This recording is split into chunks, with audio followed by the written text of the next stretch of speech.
la química forense relacionada en delitos sexuales. El doctor Gerardo León, quien cuenta con la licenciatura en química, bacteriólogo, parasitólogo. Cuando yo vi la tira de materias de la carrera de químico, bacteriólogo y parasitólogo, dije, santo Dios, es demasiada información, demasiada intervención por parte de uno. Hoy en día me doy cuenta de que me ha servido mucho. Generalmente la víctima deja algo en el victimario y el victimario deja algo en la víctima. Y ese es el objetivo de la fiscalía o del abogado de la defensa, tratar de demostrar si hay participación o no hay participación del presunto o del imputado. Si estamos hablando de una prueba para semen, pues es rápido. No me llevo más allá de un día en analizarlo. Valorar los patrones de manchas de sangre para saber cuál fue la mecánica y no tomar muestras repetitivas de cada uno de ellos. Pues si se nos pone una pantaleta, tenemos que trabajarlo de manera presuntiva primero con fuentes de luces alternas para ver dónde hay esa fotoluminiscencia. En toda la parte clínica, generalmente trabajamos con pruebas presuntivas que para nosotros le llamamos pruebas TAMIS también. Ya con 2 pruebas presuntivas, ya tenemos un porcentaje de confiabilidad alto de que hay semen, Ahora vamos a hacer la prueba microscópica. El cloro es un químico que es letal para el ADN. Quien determina la identificación plena y absoluta de ese patrón de mancha de sangre con la víctima es el ADN.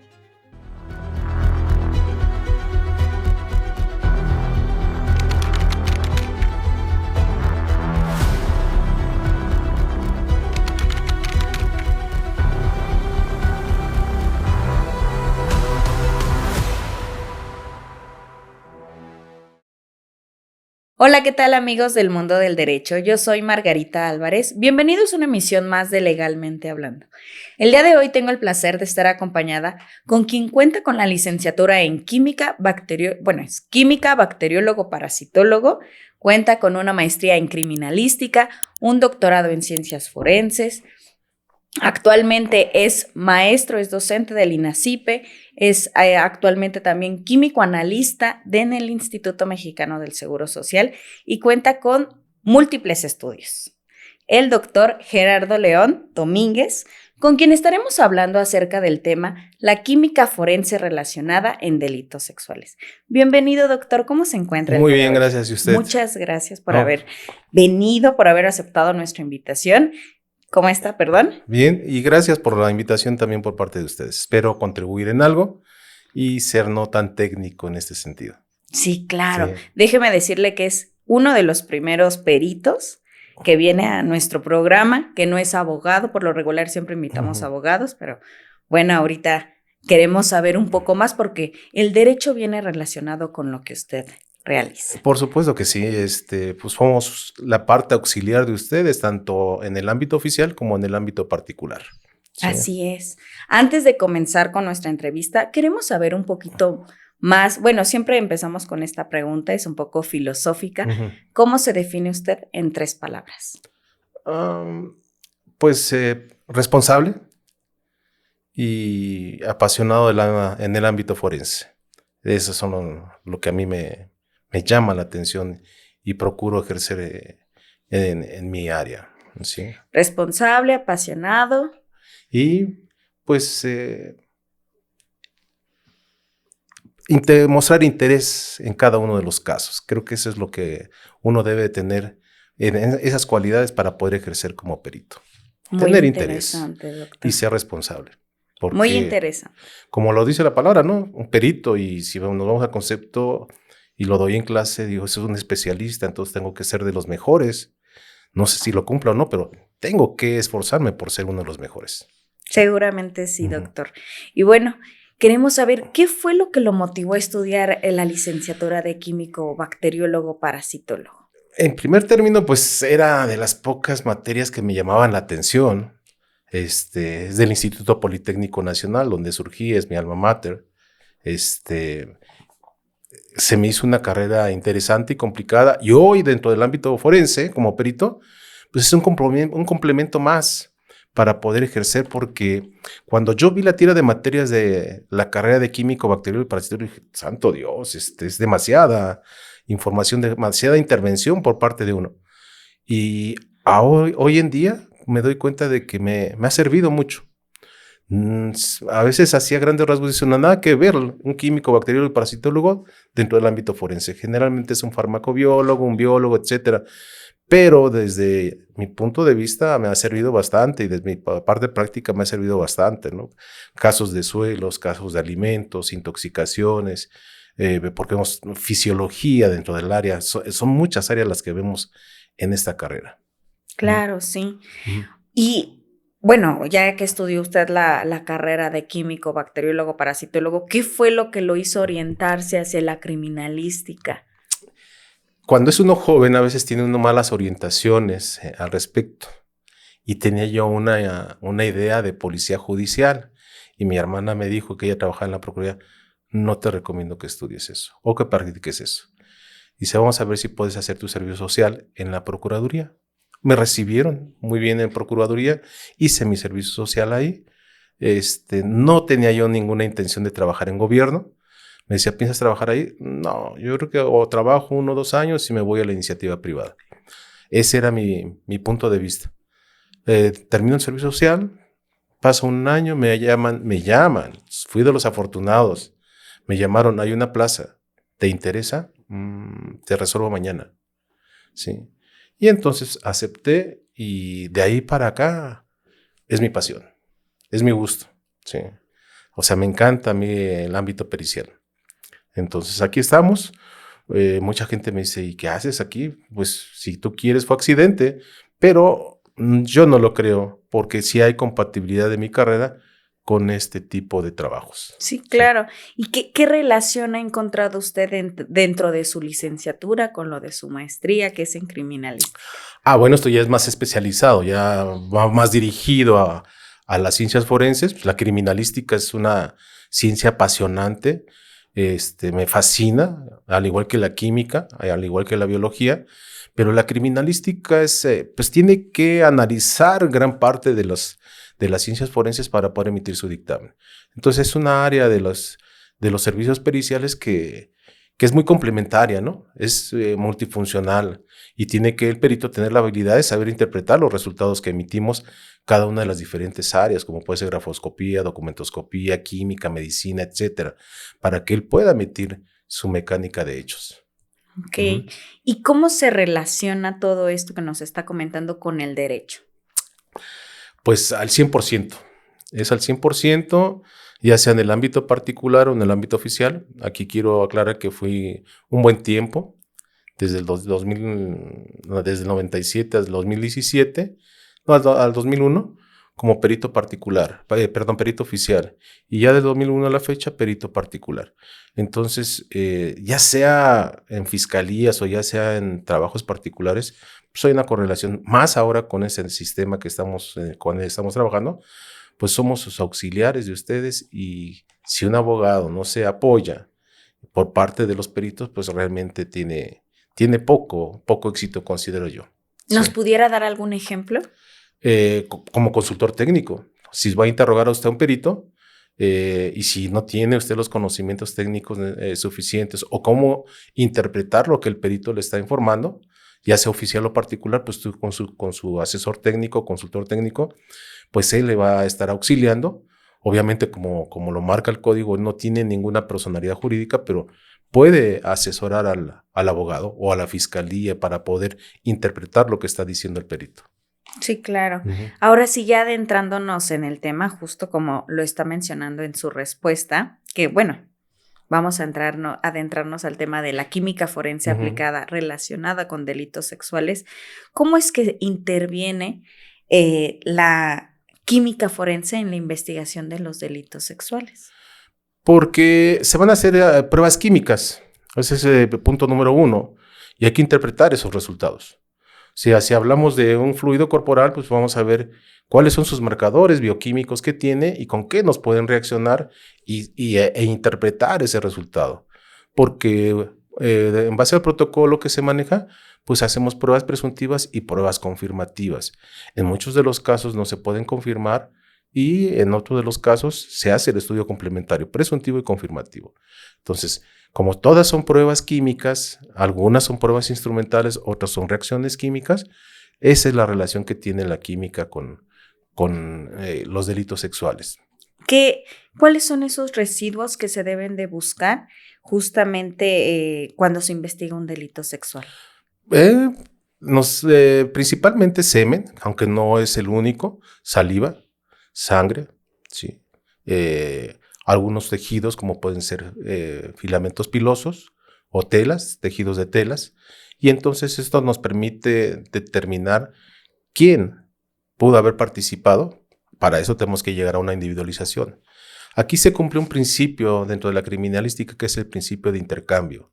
Generalmente la víctima deja algo en el victimario y el victimario deja algo en la víctima. Y ese es el objetivo de la fiscalía o del abogado de la defensa, tratar de demostrar si hay participación o no hay participación del presunto o del imputado. Y nosotros con nuestros estudios darles esa respuesta a ustedes, ¿sí? Si corresponden o no corresponden con ellos. Principalmente son esos tres. Hoy con el protocolo de feminicidio que se está manejando, pues es lo que principalmente se busca, ¿no? Fluidos corporales como es sangre, semen, saliva, en diferentes partes del cuerpo de la víctima. Y algunos otros indicios, ya sea orgánicos o inorgánicos, que pudieran estar presentes ahí, recabarse y analizarlos para poder fortalecer la teoría del caso tanto de la fiscalía como de la defensa. Cuando usted realiza este tipo de peritajes, ¿cuánto tiempo tarda en rendir este dictamen? Va a depender. Si estamos hablando de una prueba para semen, pues es rápido. No me llevo más allá de un día en analizarlo, pero hay que documentarse, hay que leer parte del expediente para saber de dónde vamos a tomar. Si hay muestras, pues hacer la petición al Ministerio Público, o el Ministerio Público nos hace la petición nosotros, si somos oficiales, trasladarnos al lugar o que nos hagan llegar las muestras y entonces analizarlas. ¿Sí? Generalmente fui mucho tiempo perito de campo. Entonces llega al lugar de los hechos y hace la investigación correspondiente, la observación correspondiente para poder recabar el indicio correcto, procurar recabar el indicio correcto. ¿Sí? Claro. Porque es un muestreo lo que vamos a hacer. No podemos llevar un fragmento de piedra de 1 por 1 metro. Pues es enorme, es pesado. Entonces tenemos que muestrear. Valorar los patrones de manchas de sangre para saber cuál fue la mecánica y no tomar muestras repetitivas de cada uno de ellos. En el caso de semen, pues si se nos pone una pantaleta, tenemos que trabajarlo de manera presuntiva primero con fuentes de luces alternas para ver dónde hay esa fotoluminiscencia, si es que reaccionó también, ¿no? Y posteriormente, ya sea que tomemos una muestra de ahí o le hacemos la prueba directa con desarrollo de color y posteriormente una prueba inmunoquímica, que ambas nos permiten determinar de manera prácticamente fehaciente de que ahí hay líquido seminal. Ahora hay que confirmarlo, ¿sí? O sea, haciendo una extracción y hacer una laminilla, un frote, lo que se conoce un frote en una laminilla de vidrio, teñirla, que hay técnicas especiales para poder diferenciar entre una célula espermática y una célula epitelial de cavidad vaginal, porque como son muy grandes, a veces pueden llegar a enmascarar al esperma, pero en este caso se le conoce como de árbol de Navidad, donde las células se tiñen de verde y los núcleos de los espermas se tiñen de color rojo. Es una prueba muy bonita y muy diferencial. Y entonces ahora sí ya decimos, hay células espermáticas, el resultado es positivo, hay semen, y puede que no existen células espermáticas, por lo menos por 3 razones diferentes. Una patología, una cirugía y la otra es que haya utilizado condón. ¿Sí? Entonces, no encontramos nada. Tampoco si se utilizó condón, obviamente no vamos a encontrar fluidos corporales por parte del victimario. ¿Sí? Pero aquí viene lo más interesante, tratar de darles a ustedes alternativas. Ok, si utilizó condón, se lo quitó. Si está detenido el presunto culpable, entonces ahora nos vamos con las prendas. ¿Sí? Recuérdese que le hablé hace rato del principio de intercambio. Entonces, si él se quitó el condón, su miembro todavía sigue maculado del fluido corporal de la víctima. Aparte, si él eyaculó, habrá restos de semen en su pene y en sus prendas. Igual, habrá restos del fluido corporal de la víctima, tanto en su pene como en sus prendas. Aquí el factor tiempo, solamente en pene, sí juega un rol muy importante. En prendas, mientras no la haya lavado, podemos tener éxito en aislar esa célula epitelial que nos indicaría ese principio de intercambio con respecto a la víctima. ¿Sí? Ok, el semen que está ahí, pues sí, corresponde a él. No podemos decir que no, es de él. Pero, ¿y las células epiteliales de la víctima? ¿Por qué están ahí?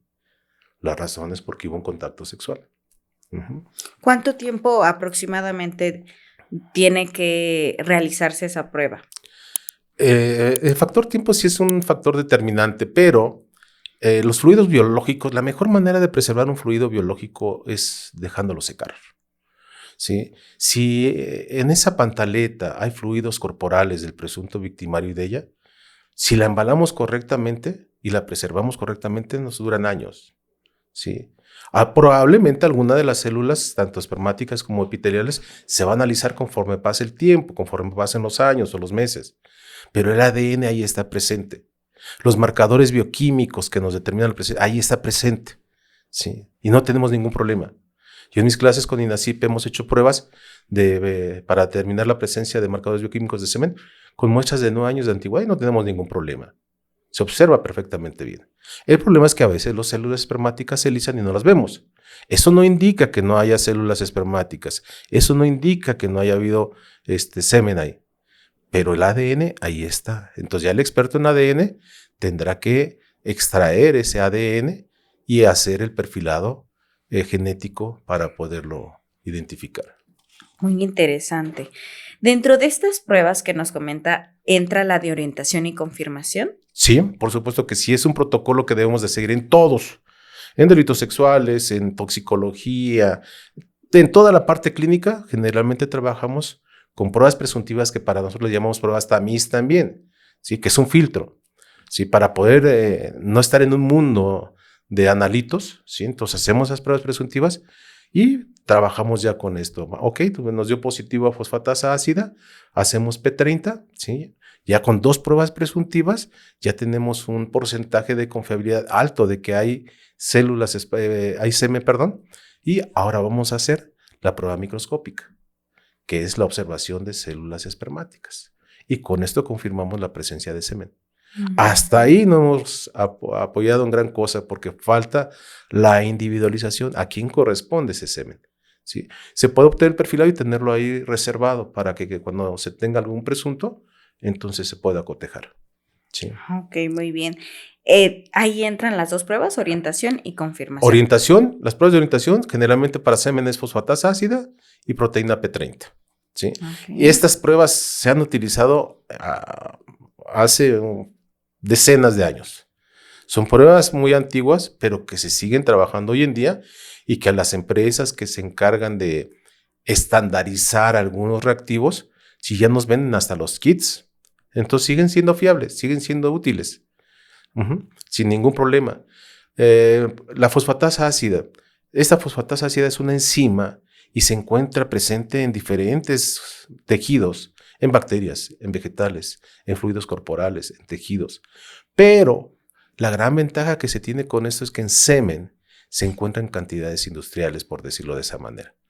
Su alta concentración es la que le permite que nosotros lo tomemos como un marcador bioquímico, aunque sigue siendo presuntiva. Presumo nada más que hay, ¿sí? Y la otra me revela dónde está la mancha, para que cuando yo vaya a trabajar para observar células espermáticas sepa de dónde tomar la muestra. Y la otra es la P30, que es la PSA, el antígeno prostático específico. Y entonces esos dos nos dan ese resultado fiable. Y posteriormente pasa a la confirmatoria, que es la observación de células espermáticas. Y por último, a la obtención de su perfilado genético. Hoy genética hace unos años vino a resolver muchos problemas. El laboratorio de genética es una de las áreas más interesantes e importantes tanto en el ámbito particular como en el ámbito oficial. ¿Sí? Juegan ellos un rol, hoy con los desaparecidos, genética juega un rol muy importante para poderlos identificar. Sí, estamos viendo cada día desaparecidos más desaparecidos, tan solo el problema que tenemos ahorita mediáticamente con el incinerador de Chihuahua. Entonces ellos tendrán un trabajo arduo de tratar de obtener ADN de esos restos, o química determinar si son restos óseos o no, o antropología o no sé qué área vaya a actuar ahí para saber si es un tejido óseo o simplemente, como dicen algunos de los familiares, que es arena. ¿sí? Ahí no podemos concluir ni dar una opinión fehaciente porque no estamos ahí, no tenemos los indicios. Siempre que he dicho, aquel que opina al respecto es porque desconoce plenamente el trabajo. Tienes que tener contacto con el indicio para decir si es hueso, si es arena, si es esto, ¿sí?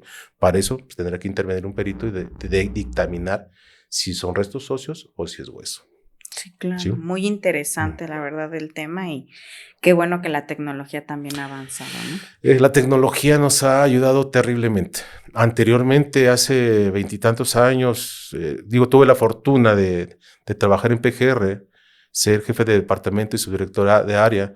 Entonces visitábamos algunos laboratorios de provincia y estaban mal. Honestamente, sí estaban mal. No tenían la infraestructura. Hoy en día tienen toda la infraestructura del mundo.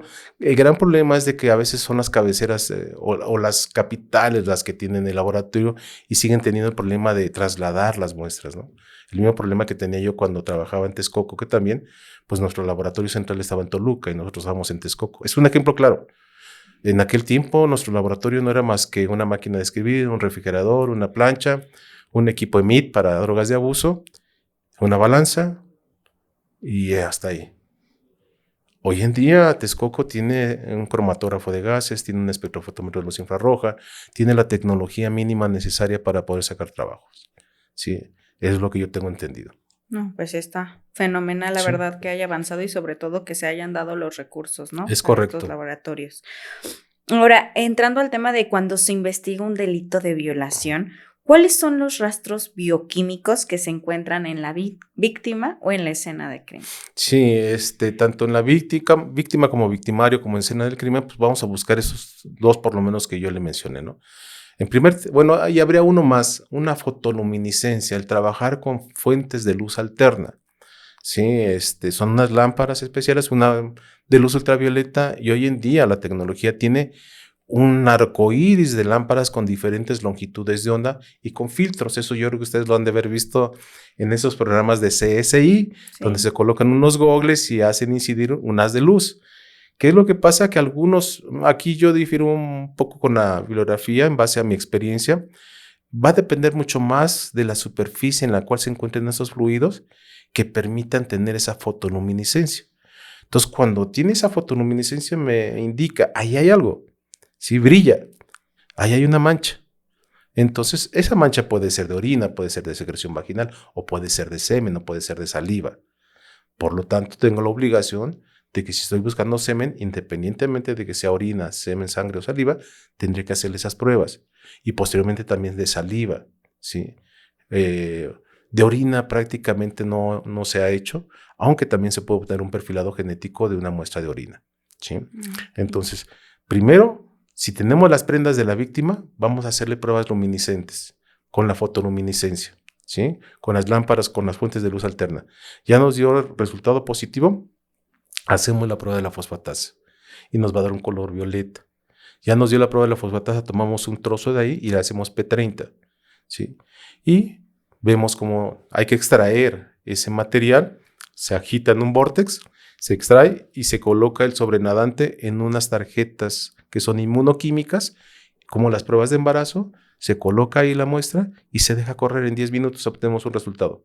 El sedimento se guarda y se tiene que mandar a genética en caso positivo, porque aquí en el sedimento están las células tanto de la víctima como del victimario o de los victimarios, y entonces genética tendrá que extraer el ADN de esas células y hacer las confrontas, ¿sí? Esa es la manera en que se trabajaría en caso de delitos sexuales. Ok, ¿es diferente la prueba de confirmación de semen a la de saliva? No, porque la de la saliva también tenemos que hacer una prueba microscópica. O sea, nos da positivo esta saliva A, esta prueba de saliva nos da positiva, pues nada más nos dice que es amilasa. La amilasa, al igual que la fosfatasa, está presente en páncreas, es un marcador para ver cómo se está trabajando páncreas. Entonces la tenemos en suero, la tenemos en otros fluidos corporales y pues no es exclusiva de saliva. Entonces se hace un estudio microscópico y vemos células muy parecidas a la de la cavidad vaginal. Eso, como es una célula epitelial, es plana. Y entonces, es probable que sea femenina. Se envía genética y genética obtiene el ADN de esas células y obtiene el perfilado genético. Sería la confirmatoria. Okay. La confirmatoria para saliva sería la prueba microscópica. Ok. Sí. ¿Y en esa prueba cómo es? Lo que hago es que ya que hice esta prueba con el hisopo, con la prueba de amilasa, ¿sí? Como está húmedo, lo que hago es hacer una impronta o un frote en una laminilla, que es un portaobjetos, ¿sí? Lo hago, lo dejo secar, lo fijo, ya sea con calor o con algún reactivo químico, generalmente es alcohol, ¿sí? Y lo tiño, lo voy a teñir, ¿sí? Y lo observo al microscopio. Y ahí observo las células epiteliales. Y entonces ya tendré que emitir yo en mi dictamen de química positivo para la prueba de amilasa y positivo para células epiteliales de descamación. Punto. Hasta ahí ya no podré decir. Con respecto a la prueba positiva de amilasa, pues es muy posible, es muy seguro que sea de la cavidad oral. Y entonces ya genética obtendrá ese perfilado genético. Generalmente esos hisopos que se levantan en los feminicidios se toman de cuello, de senos, de partes erógenas de la mujer, donde uno presume que el victimario pudo haber besado y entonces dejado su saliva. Sí. Ok, muy interesante. Cuando el delito es sexual, cuando en el delito sexual por alguna razón hay un sangrado en alguna herida o cualquier otro motivo, ¿cuáles son las pruebas presuntivas para la identificación de sangre latente y no latente? Tenemos pruebas con desarrollo de color, también pruebas presuntivas. Hoy en día, a mí en lo particular, la adecuada sería la de Kastle-Meyer o fenolftaleína reducida. ¿Por qué razón? Porque como son presuntivas, nos dan resultados positivos con otras sustancias. Si yo hago, es más, las peroxidasas, hay tanto vegetales como animales. Si yo utilizara una prueba de benzidina, que ya muy poca gente lo utiliza, o un verde malaquita, sí, que son a base de ácido, entonces me va a dar resultados con estas pruebas o con las peroxidasas vegetales. Y entonces estaría dando un resultado equivocado. La técnica refiere que debemos de meterlo a baño María porque a 100 grados centígrados o lo cercano a los 100 grados centígrados, las peroxidasas vegetales se desnaturalizan y las animales perduran. Son termorresistentes. Sin embargo, con Kastle-Meyer o fenolphtalina reducida, como está hecha a base alcalino, tiene una gran cantidad de hidróxido de sodio o sosa, este pH desnaturaliza las peroxidasas vegetales y es muy fiable. Ajá, con mis alumnos les pido una papa y un rábano, ya después también les pido el pozole aparte, pero les pido la papa y el rábano, tomamos muestras de estos vegetales y con las otras pruebas nos dan resultados positivos. Con fenolftaleína da resultado negativo. O sea, es mucho más fiable la prueba de la fenolftaleína. Ya con esas pruebas con desarrollo de color presumimos que hay sangre. El famoso luminol, ¿sí? Esto sirve para pruebas, para hacer muestras de sangre latentes, pero el luminol tiene ventajas y desventajas, al igual que las pruebas presuntivas colorimétricas, que también tienen ventajas y desventajas. Dentro de las desventajas que tiene, entre comillas, las pruebas con desarrollo de color, es la sensibilidad. Aunque son extremadamente sensibles, comparadas con luminol, prácticamente es el doble de sensibilidad, pero son más específicas y luminol es menos específico. Yo tengo que tener la habilidad de cómo interpretar esa quimioluminiscencia que estoy generando cuando hago la aspersión del luminol en el lugar de los hechos. Generalmente uno de los productos químicos con los que nos interfieren es con cloro. Cuando no hay cloro en el lugar, y uno como perito se debe dar cuenta que esa quimioluminiscencia que está emanando, pues es por producto de un oxidante muy fuerte como puede ser el cloro, porque se ve un destello violento, como un cielo estrellado. Y cuando tenemos sangre, es una quimioluminiscencia pasiva, ¿sí? Y muy homogénea. En este caso, son destellos los que emite el luminol. Con metales, como es el cromo, como es el cobre, también reacciona el luminol con esto. Entonces tenemos que tener ese conocimiento para poder no dar resultados positivos que no son ciertos. No digo falsos positivos porque no es correcto. El luminol va a reaccionar con el fierro, ¿sí? Va a reaccionar con el cloro, va a reaccionar con el cobre, con el cromo. No es un resultado falso positivo, no. Dio positivo, pero no precisamente para sangre, que también da resultado positivo para sangre. Entonces hay que saberlos interpretar. Y aún de que esa sangre está latente, que se lavó, podemos obtener ADN. Entonces tenemos que tomar la muestra de donde está la quimioluminiscencia y remitirlo a genética para que genética haga su trabajo y obtenga, si es que la muestra lo permite, obtenga su perfilado genético. O sea, es decir, que si la sangre después de un delito sexual llega a estar en una sábana y le ponen cloro, ¿ustedes aún así pueden extraer? El cloro es letal, tengo que decirlo. A la vez me dicen, ¿pero por qué lo dijiste? Pues porque lo tenemos que decir, eso está en los libros. El cloro es un químico que es letal para el ADN. Sí. O sea, habiendo cloro, desnaturalizó ADN. Ya no se puede. No. A reserva de que sea una buena cantidad de sangre y esto sea superficial. Sí, pero el cloro es letal. Okay. O se han podido obtener de algunas muestras donde a lo mejor el cloro nada más fue superficial, en una prenda muy absorbente o en un sillón como este.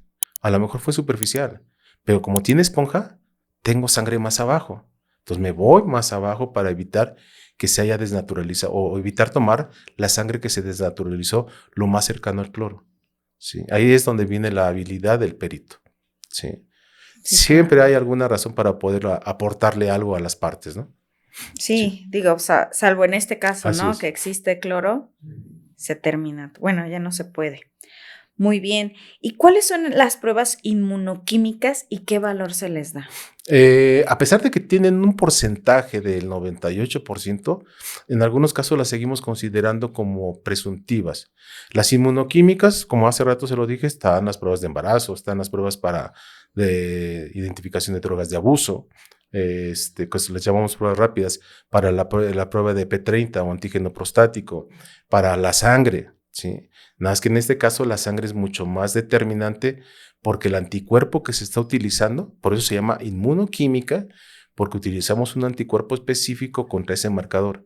En este caso, con la sangre, se utilizan anticuerpos específicos contra hemoglobina humana, no hemoglobina. Por cada hemoglobina de cada individuo, de cada especie que tenga sangre, su hemoglobina tiene una estructura diferente. Entonces, en el caso del humano, la hemoglobina humana tiene una estructura específica y se generan anticuerpos contra esa hemoglobina.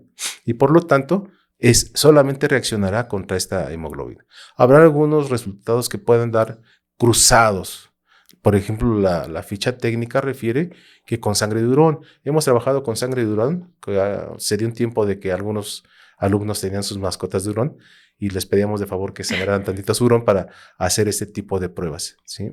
Entonces, no obtuvimos un resultado positivo, sin embargo, se considera que como son toda prueba inmunoquímica o inmunológica, tiene la posibilidad de darnos pruebas cruzadas con otras sustancias.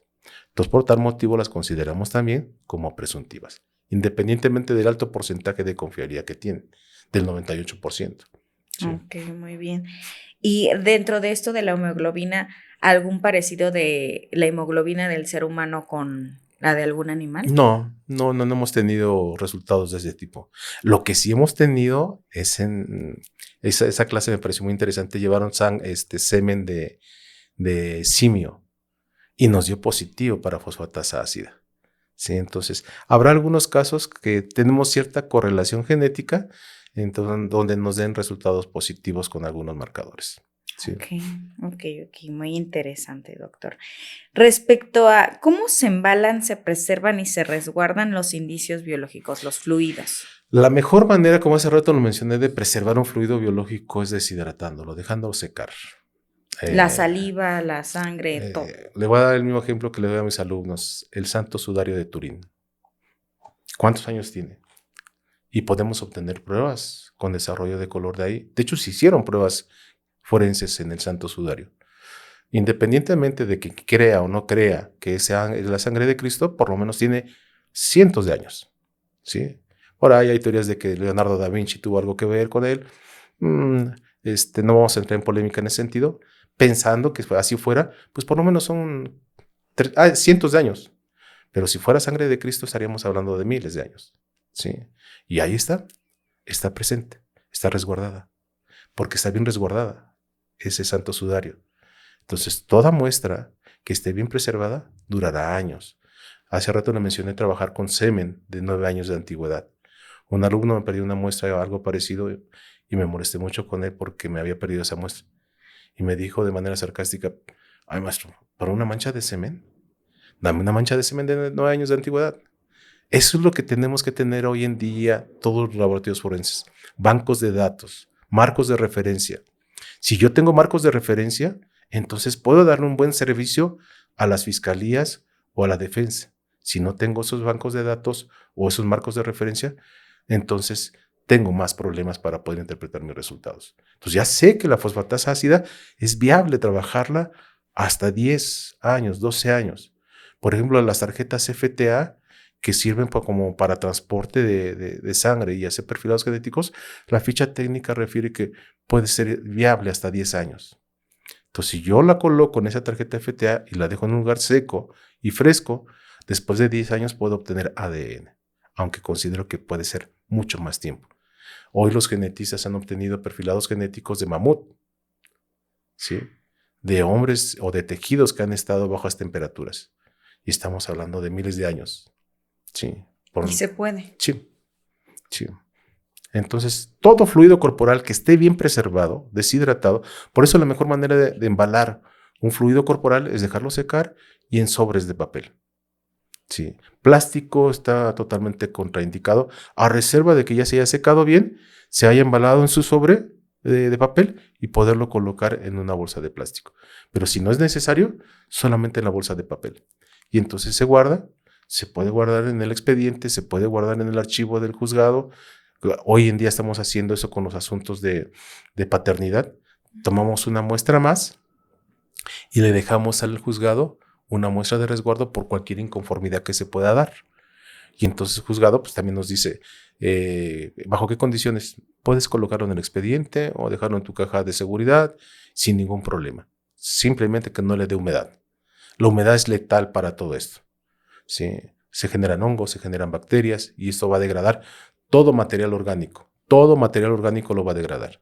¿Sí? Entonces, la mejor manera de preservarlo es dejándolo secar, guardarlo en un sobre de papel y dejarlo ahí en un lugar aislado que no le dé humedad y que esté seco.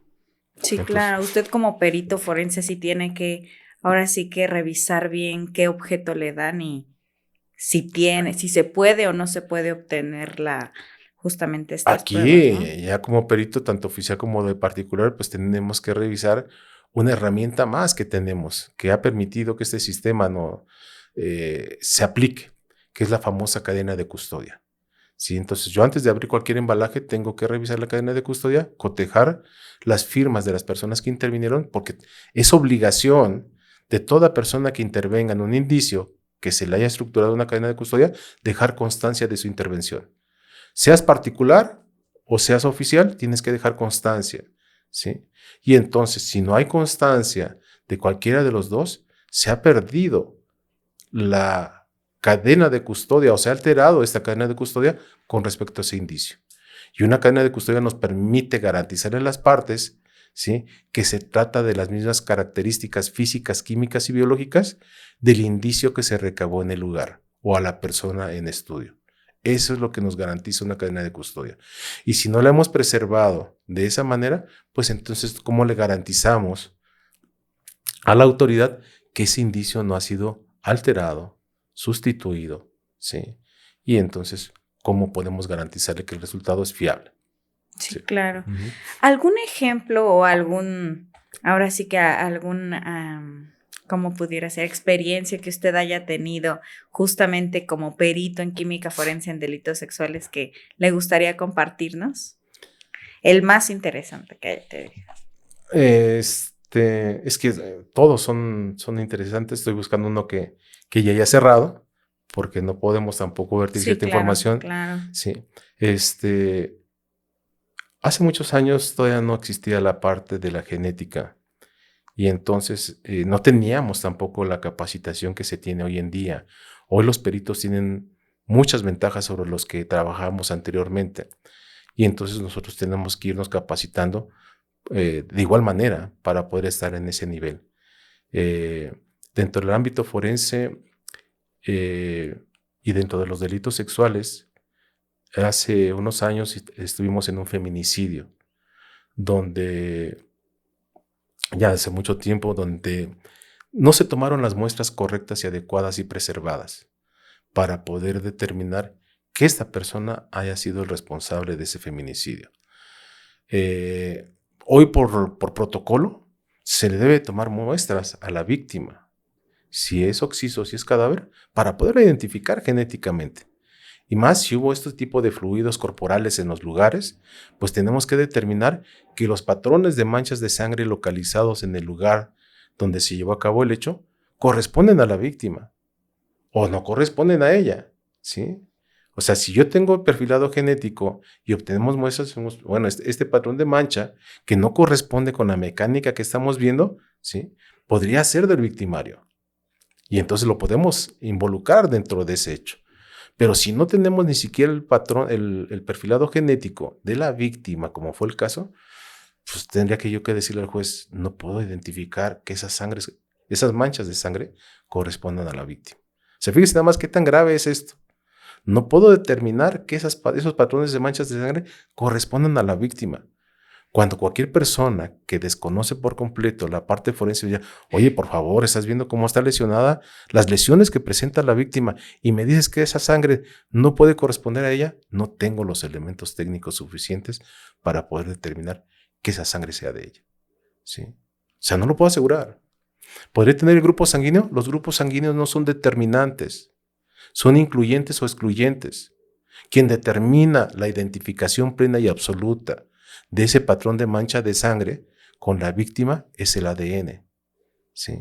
Si yo no tengo ADN, no tengo su perfilado, pues no estoy en condiciones de establecer que ese patrón de mancha. Oye, pero corresponde en altura, en posición, con respecto a la lesión que tiene en la cabeza. Sí, estoy de acuerdo contigo. Pero, ¿cómo me puedes asegurar que ese patrón de mancha sea de la fuente del cráneo de la víctima? ¿Sí? Todo nos indica que sí corresponde a la mecánica, pero ¿cómo puedo determinar genéticamente que corresponde a ella? No puedo. Si no tengo el marco de referencia, que es la muestra de sangre de la víctima. Entonces, es importante tener esa muestra de sangre. Por protocolo se debe de tomar. ¿Sí? Al momento de hacer la necropsia, se toman las muestras el médico forense para los diferentes estudios toxicológicos, químicos y de genética que tenga que enviar, ¿sí? Tomar sus exudados correspondientes en cuello, en mamas, en glúteos, piernas, etcétera, y remitirlos al laboratorio. ¿Sí? Y si le toman muestras de raspado de uñas, y es que hay sangre, ok. Y si tomó ese ADN de esa sangre, y si no tengo un marco de referencia de la víctima, ¿cómo puedo determinar que sea o no sea de ella? Y si toda esa sangre puede ser de ella, ¿sí? O no es de ella. Si no es de ella, tenemos una herramienta más. Esa sangre que está ahí es de una persona que ella lesionó, que la víctima lesionó, ¿sí? Aunque en muchos de los casos también hay sangre de ella. Podemos hacer esa diferenciación. Sí. Claro, muy interesante. Ahora, ya estamos por terminar justo nuestra entrevista. Nos gustaría saber qué otros dictámenes realiza usted. En química, en toxicología y hoy en día en genética, en los asuntos de paternidad, en el derecho familiar. Es la manera en que participamos. Entonces también se encuentra en materia familiar. Sí. ¿Cómo se llama esa prueba? La prueba de paternidad. Sí. Prueba de paternidad. Le llaman en el Código del Estado de México de biología molecular.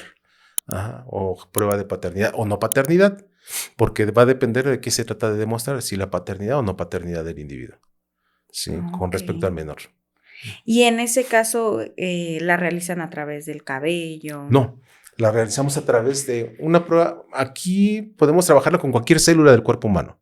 ADN con cualquier célula del cuerpo humano. Cabello, semen, saliva, sangre, uñas, cualquier tejido de mi cuerpo. Cartílago, que es hueso blando. Por ejemplo, en casos de ya osamentas, y si tenemos cartílago, yo prefiero tomar cartílago que tomar un hueso duro, ¿sí? Entonces va a depender. Y en el caso de la cuestión familiar, pues le dejamos esa opción a la gente que tiene la guardia y custodia del menor. Una prueba menos invasiva es lo que se le conoce como la prueba de la saliva, que es el raspado de carrillo oral. Colocamos un hisopo, limpiamos la parte interna de la mejilla, que estamos extrayendo de ahí las células epiteliales, ¿sí? Porque día con día, ahorita yo que estoy hablando, van dentro de mis partículas de saliva, van células epiteliales. Entonces, limpiamos o raspamos esas mejillas, lo introducimos en un sobre de papel y lo separamos, el del menor, si es que es menor, el de la presunta madre y el del presunto padre. ¿Sí? Se embalan por separado y se obtiene la ADN. O la otra, por punción capilar. Aquí en este caso, los adultos tienen más miedo al piquete que el pobre menor. Más aún si es un bebito, pues él no tiene conciencia todavía y le tomamos de talón, como la prueba de tamiz, con una lanceta que está calibrada, son pediátricas. Entonces le tomamos la punción, 2, 3 gotitas de sangre y la embalamos precisamente en papel FTA. Y a los adultos de igual manera, en dedo, pero ellos hasta sudan. Y les da uno la primera, no me vaya usted a jalar el dedo porque lo puedo lastimar. Porque como es por punción, entra la aguja y si me jala el dedo, lo voy a rasgar. Entonces, le tengo que sostener yo también fuerte el dedo para que no me lo jale. Y es por pura punción. Anteriormente teníamos que tomar con jeringa. Sí, pero hoy la tecnología ha cambiado. Son microtécnicas las que se están trabajando hoy en día y disminuimos la cantidad de muestra. Por eso se dice que con una gota de sangre podemos identificar al individuo.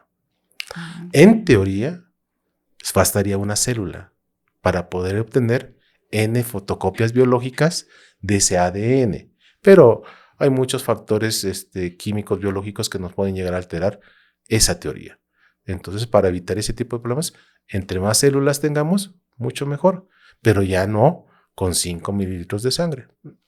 Basta un piquete, 2 o 3 gotitas de sangre, las colocamos en papel FTA y fíjese, la mancha que me deja, puedo obtener por lo menos 15 a 20 perfilados genéticos. ¿Por qué? Hacemos con un punch. Perforamos ese papel FTA y es del tamaño de la cabeza de un alfiler con lo que vamos a trabajar. Ese es el tamaño de la muestra para poderlo obtener. Entonces, como la mancha que obtuve, estamos hablando de centímetros de diámetro, pues es más que suficiente. Más que suficiente. Sí. No hay forma de que falle esa prueba. Habrá algunos riesgos. Siempre que está todo bajo el trabajo del ser humano, habrá riesgos. Pero para eso se trabaja por duplicado o hasta triplicado para poder dar un resultado fiable. Sí, siempre me han dicho, oye, ¿y será factible? Digo, mira, solamente que hay un interés de por medio, sí, podría cambiar los resultados. De ahí en fuera, hasta ahorita solamente una sola vez obtuvimos resultados diferentes los dos peritos contrarios. Y intervino el oficial y nos dio la razón a nosotros porque se habían alterado los resultados de la otra parte. De hecho, nos querían demandar tanto al perito oficial como a su servidor en ese caso. Y ya no se procedió. Pero con todos los demás asuntos, es una técnica muy fiable, extremadamente fiable. Sí, claro. Entonces, ¿habrá errores humanos? Por supuesto que sí, pero por eso se debe de hacer por duplicado o triplicado el estudio, para tener ese resultado fiable. No, y tenemos que acudir nosotros como abogados con peritos expertos, como lo es usted, para tener certeza de que se está haciendo correctamente la prueba. Es correcto. Y que se muestre correctamente también, ¿no? Sí, claro. En algunos de los casos he visto que abren hasta los embalajes de los hisopos con la boca y eso no puede ser posible. O sea, estoy dejando parte de mi saliva en ese embalaje. A lo mejor puede que no toque. O sea, y es una acción que puede invalidar mi dictamen. Si yo no puedo abrir un embalaje de un hisopo con mi boca, porque en mi boca hay saliva y estoy dejando mi ADN. A lo mejor no tocó el hisopo, pero es incorrecto.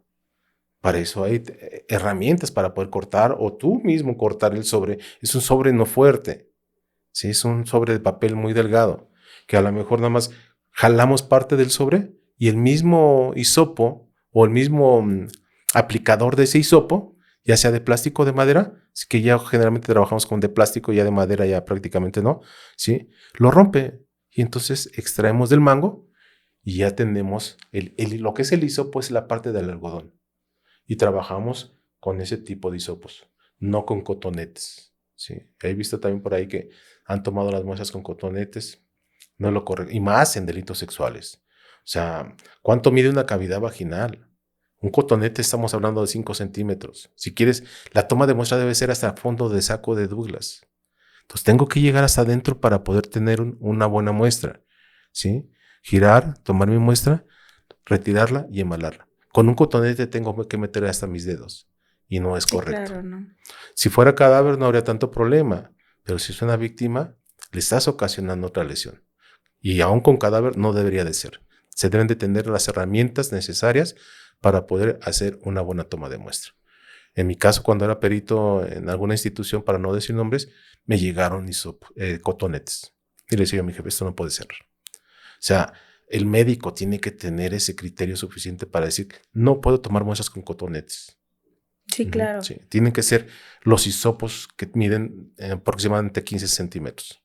Que tenga yo suficiente espacio para poderlo sujetar y posteriormente introducirlo. Sí, claro, es que llegan a parecerse, ¿no? Solamente que por...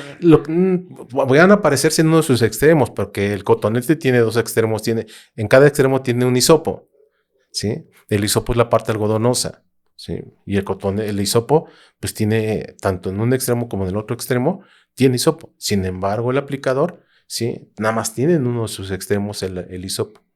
Y el otro es para que yo lo pueda sujetar y tomar mi muestra. Sí, claro. Doctor, pues la verdad es que ahora sí que nos ha dejado deslumbrados con todo lo que nos ha dicho. La verdad es que se muestra mucha pasión, mucha experiencia dentro de todo lo que nos está comentando. Y pues la verdad es que sí nos da mucho gusto tenerlo aquí. Para finalizar, tenemos una dinámica en la cual yo le voy a decir una serie de palabras y usted me va a decir lo primero que se le venga a la cabeza. ¿Está de acuerdo? Sí. Vamos a comenzar. Química forense. Gusto. IPN. Pasión. Peritajes. Pasión también. Criminalística. Igual de pasión. Derecho penal. Me gusta, más obviamente no lo conozco. Conozco algunas partes. De hecho, si tuviera la oportunidad, estudiara la licenciatura en Derecho. Sí, ya a mi edad y algunas obligaciones me dejan por ahí cierta dificultad, pero es uno de mis proyectos que quisiera yo cumplir, estudiar Derecho. Y creo que la combinación de la parte forense con el Derecho probablemente haría un buen trabajo. Nunca es tarde, doctor. Bueno, pues muchas gracias, la verdad, por haber venido, por haber tomado nuestra entrevista. La verdad es que es muy interesante todo lo que nos ha comentado. Digo, nosotros como abogados, sí no conocemos algunos términos, los llegamos a leer a veces en la carpeta de investigación o que muchas veces los peritos, como usted nos lo mencionan, pero la verdad es que es muy interesante la manera en la que nos aterrizó justamente en estos temas. ¿Algunas redes sociales que tenga o dónde lo pueden contactar para en caso de algún peritaje como los que nos comentó? Tengo 2 teléfonos. El que más utilizo ahorita es el 55 49 86 7798 con WhatsApp. Ok. Sí. ¿Redes sociales? Prácticamente no las ubico. Manejé alguna vez Facebook, pero lo dejé. Sí. Ok, muy bien. Digo, en caso de que Sí. alguien de nuestro público lo llegara a contactar para algún peritaje, bueno, pues ya tienen ahí el teléfono con WhatsApp. Pues si los convencimos, adelante y sería un placer. Claro que sí, doctor. Muchas gracias.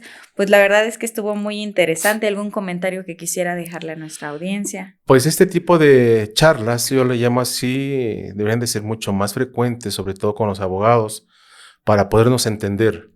Y luego viceversa, para nosotros poder entender un poco más el derecho, ¿no? Indiscutiblemente que a veces la experiencia que tú vas viendo en algunos de los juzgados, ya sea penales o familiares o civiles, pues te vas dando cuenta más o menos cómo es el rol del abogado, pero nunca nos vamos a comparar con ustedes en lo más mínimo, ¿sí? Sin embargo, si hay abogados que son peritos, conozco muchos y muy buenos. Entonces, esto debería de ser más frecuente para que el abogado tenga más herramientas para poder mejorar o interpretar, mejor dicho, los dictámenes que están en carpeta de investigación. Sí, claro. Y si si hay alguna problemática, pues asesorarse con algún perito. Sí, claro, lo mejor es estar en manos de expertos. Existen muchos peritos excelentes, tanto oficiales como particulares. Todo hay en la viña del Señor. Sí, yo no puedo hablar mal de los oficiales porque fui oficial de 3 instituciones que agradezco mucho.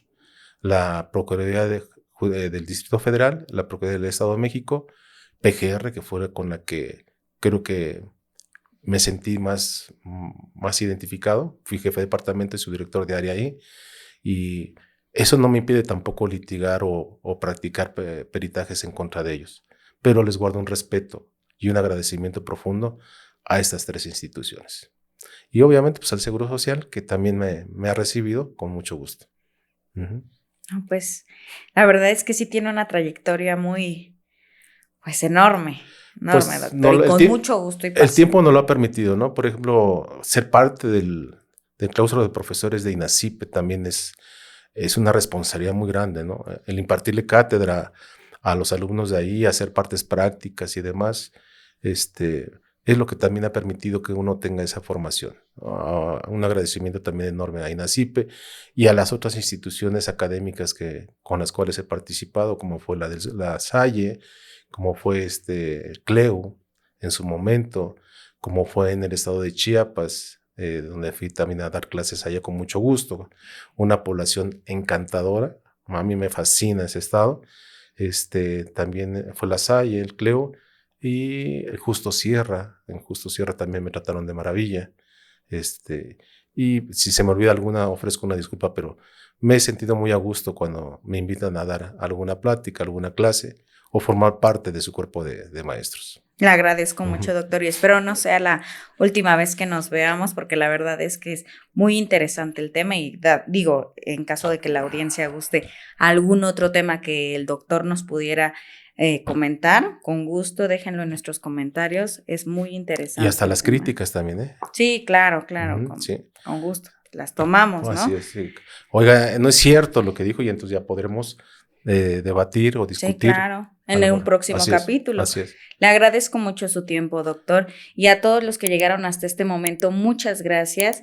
No olviden seguirnos en Facebook, en YouTube y dejarnos sus comentarios, como bien lo dice el doctor, también sus críticas, y nos vemos en un próximo episodio para seguir legalmente hablando. Muchas No, gracias, gracias a doctor. ustedes, que tengan excelente tarde todos. Gracias, doctor. Hasta luego. Hasta luego.